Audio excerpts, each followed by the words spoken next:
Antonietta Opes. Buonasera Antonietta. Buonasera a tutti. Come sta signora Antonietta? Bene, bene. Allora, grande successo la volta scorsa con la danza dei veli, eh? Io però, scusi, ho una curiosità. Ma si dice danza del ventre o danze orientali? Si dice danza del ventre, nel senso che gli occidentali che sono andati nei paesi arabi hanno conosciuto questa danza e quando sono tornati da noi in Occidente hanno definito questa danza del ventre, perché sono rimasti colpiti dal movimento dell'addome e dei fianchi. Ma in realtà?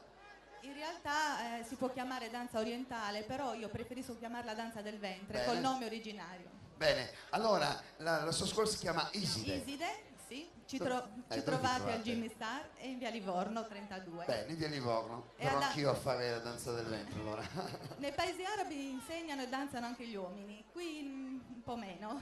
Beh, gli uomini però non mettono il vestitino. No. Voglio dire. No.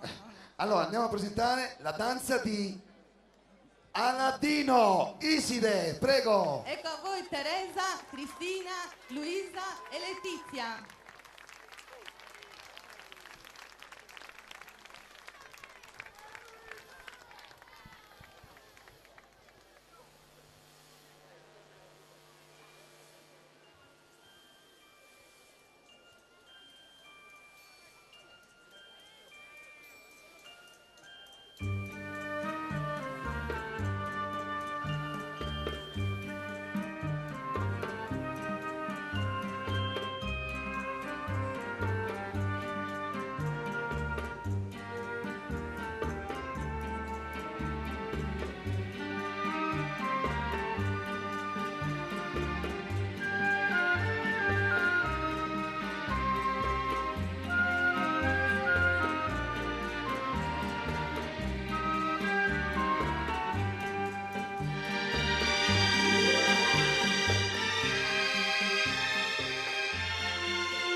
Grazie a tutti. La danza di Aladino.